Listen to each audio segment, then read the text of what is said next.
Okay, ladies and gentlemen, and this is Expedition 2001, and it's 18 years old. I purchased this car brand new, and I've been driving it, and of course I take care of it real good, and it runs like a new car. So if you take care of the maintenance part of the car, you can drive it for all of your life if you want. I have been driving this since 2001. This switch is in my particular car is not working, and that's why I have to do some work. They call it main. This switch, there is a part to it. I had to replace. They call it main manual temperature control blend actuator. Which what happened in my car, one day it blew cooler, and the next hour, the next day it blows hot air, and I noticed that most likely the motor is wearing out. Most of the time, the problem, I took it apart, of course. This is the part right there in here, and most of the time this gear, these are turned over there, they go bad. They make a noise. They click, click, very loud noise, and you can hear it. And some people, they go and buy this and replace it, but the labor is so hard to do. It takes forever to do it. It takes a long time. I recommend just buy a new one. This part, the motor, in my case, the motor, since it's 18 years old, the car, this motor is bad. I check it. I test the conductivity, and also the inside of it, there is some brush, and those brushes are made very cheap. So the brush is bad, and so therefore it just had its life. It worked for, this motor will work for 18 years. So my problem was this one. And whenever it wants to work, it blow cool air, and all of a sudden it won't blow cool air. Of course, I checked my compressor, it's working fine.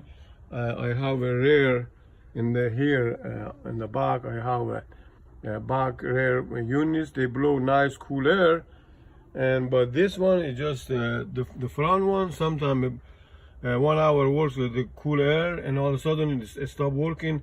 And the reason it was doing that is because this motor was acting up. It was just wearing out. It just had its life. So if you are physically fit, and if you have a good background in engineering and maintenance, I can tell you how to do it. You need to write it down, because it's a big job. It takes a long time to do it. I cannot take the videos for the whole thing, but if you get the pen and a piece of paper, I can tell you what to do. This particular part, it fits right underneath there. In here, it goes in there, and you have to remove this part. But before you do that, the first step, what you got to do is, in this particular case, is to remove, there is the screws here in your console. Mine, it happened I had to use the Allen wrench to replace it, but most of the time you need the socket, some kind of 7 or 8 millimeter to take this screw out of here. Of course, this plastic usually is there, and you just basically you remove this plastic out of here, and then you underneath there is this screws there, and then with Allen wrench you can take it out. So you take this plastic out. Underneath there is that the screws you remove, and this part will come out. Okay. Now the second step is, in here in your console, there's 2 screws across from each other. As you see, it's one on the right, and one on the left. You remove those 2 screws, and after you remove that one, then you have to pull your chair all the way to the front, both of them. And when you do that, then you go to the back of your car in here, and in the back of your car right here, there's one screws there, one screw the other side. You're supposed to have a cap, plastic cap over there. You remove that cap. My car, they probably, when they were assembled, they never put they forgot to put that in there somehow. But anyhow, when you remove that, then you with 2 hands you left your console, you need two hands to grab it, one in the back and one in the front, and gently move it to the back. So, and this is the back of my rear. They're working nice, blue and nice cool air. But just the front is the problem because of the motor is the motor is wearing out. It works for 18 years. So the parts, the two screws you take there and two screws there, 4 screws there, and this one it has 3 screws, two in the front. These 2 are in the front, and then 1 in the back, right there. And I will show you what the screws goes to where over there. I have it right set here for you all, and there's one bracket you have to remove in order to get the back of that part. This is the bracket. I remove it. It's just sitting right there. You will see it. You have to remove the carpet to see it. Before that, you have to remove this plastic right there and just snap in. This part is a snap in and snap out. You don't need the screws.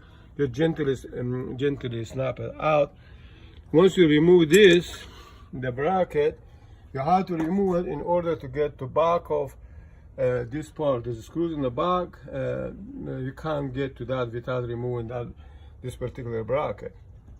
So when you do that bracket, this is also the screws in the middle of that bracket, which you need this wrench to replace it, to take it out. Basically, it is 10. Let me see, it's 10 millimeter. It's a 10 millimeter, you know. So you can replace this one out, just like that. Take it out. This is one part of the bracket, and also the other screws for bracket is, let me show you, it's this. Okay, this one is also 10 millimeter socket. This 10 millimeter socket, this is 10 millimeter wrench. For this one, you need a wrench because the middle of that bolt is sticking out and the socket doesn't get in there. So this one, as you see, works for your bracket. And then these are the screws. There's 3 screws There's 3 screws here. They're holding that your part, the blender, and this is the socket you need to change. You need it's 8 millimeter socket, and there's 4 screws, 3 screws. It is around that part, plastic part.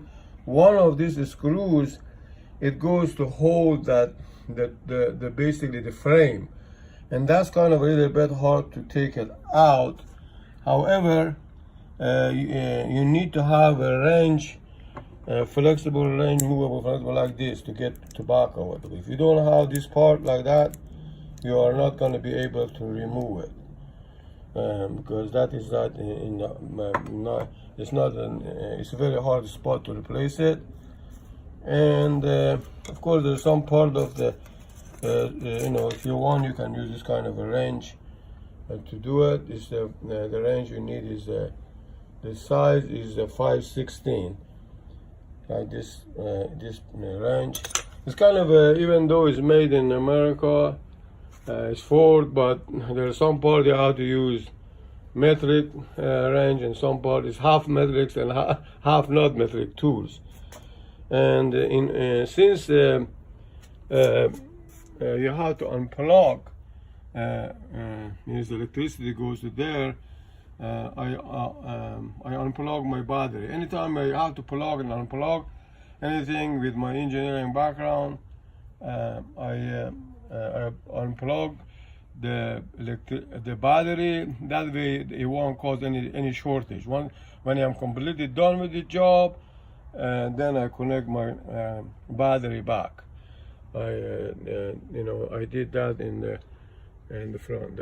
So, and that's about it. This particular part, I called the Ford dealership. They said they want $64, and they didn't have it in stock. So I went to the Amazon.com and I ordered for only $34.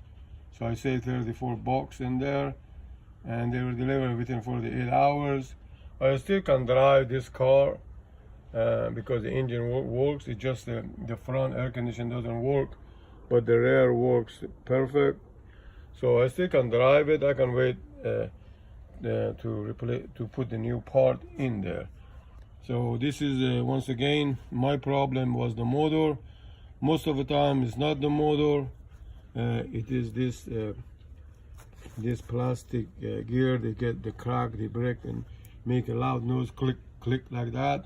Approximately 10 years ago I replaced this part in my Mercury Sable. It was much easier to replace it. It was making click click noise, and in that case the plastic part was messed up. In this case, because this car is 18 years old, I've been driving for 18 years, this motor, it has life, you know, and the inside I checked the conductivity, and there's some shortage in there, and also there's a brush inside. I open it, that brush they have is wearing out. The winding part is wearing out, it's coming apart. So that's why sometime 1 hour it blew cooler, and all of a sudden it won't blow cooler. So 9 out of 10 when it does that to you. And this is the second time I replaced a part like this, not in this particular car, in the other car, Mercury. 9 out of 10, I would say 90% is this. Your problem is right here. Either the gear is messed up, makes a loud noise, click click, or sometimes it works, sometimes it doesn't work, or it's completely dead. So before it becomes completely dead, I replace this part, and that's about it. So good luck.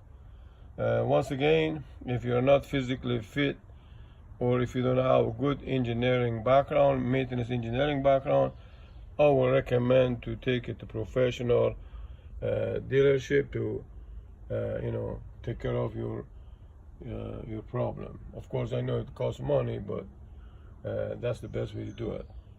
And take care. Bye.